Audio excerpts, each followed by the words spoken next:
Government की तरफ से जो उनको पैसा देने की बात जब होती है, तो वहाँ मामला बहुत दिनों तक लंबित रहती है। यानी 5-5 साल, 6-6 साल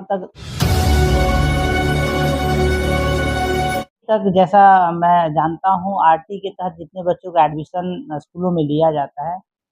वो ख़ासकर छोटे स्कूल होते हैं जो गाँव में या शहरों में बहुत छोटे तरीके से जो स्कूल चलाते हैं, वहाँ पे गवर्नमेंट की बहुत ज़्यादा दबाव होती है और वहाँ वैसे बच्चों को एडमिशन ले लिया जाता है। एडमिशन तो ले लिया जाता है लेकिन गवर्नमेंट की तरफ से जो उनको पैसा देने की बात जब होती है, तो वहाँ मामला बहुत दिनों तक लंबित रहती है। यानी 5-5 साल, 6-6 साल तक मामला जो होता है वो लंबित रहती है और उन स्कूलों को वो पेमेंट नहीं दिया जाता है, जिसके कारण विद्यालय को संचालन करने में उनको बहुत ही मुश्किलों का सामना करना पड़ता है। तो मेरे हाँ, ये यही बोलना चाह रहे थे कि जैसे विद्यालय जो होती है, जो छोटे विद्यालय होते हैं, किसी तरीके से बहुत कम फ़ी में बच्चों को पढ़ाते हैं, एक समाज सेवा करने का काम करते हैं और दूसरी बात है वैसे छोटे स्कूल जो समाज में शिक्षा का स्तर जो गिर रहा है,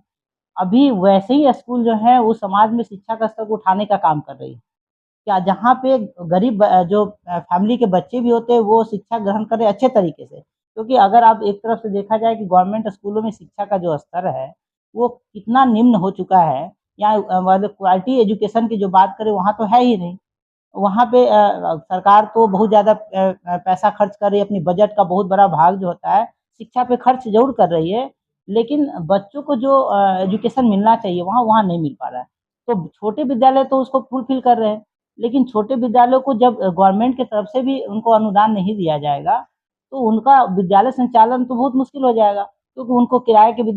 के जो मकान में विद्यालय चलाते हैं, शिक्षकों को जो वेतन देते हैं, किसी तरह इधर-उधर से मैनेज करके वो करते हैं। तो मुझे लगता है कि सरकार को इस पे ध्यान देना चाहिए कि अगर आरटी के तहत जिन बच्चों का एडमिशन विद्यालय ले रही हैं, उनका पेमेंट जो है समय पे कर दिया जाए।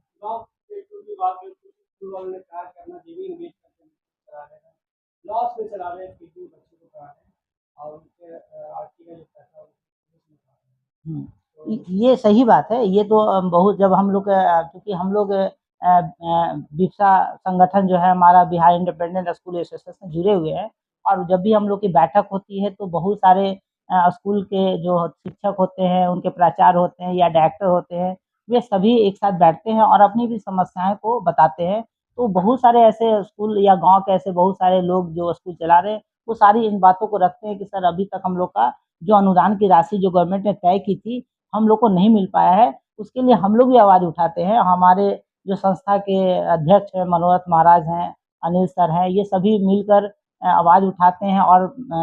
सरकार तक उनकी बातों को पहुँचाने का काम करते हैं ताकि समय पे उनको अनुदान मिले और वो अपने विद्यालय का संचालन बहुत ही अच्छे तरीके से कर सकें। एक तो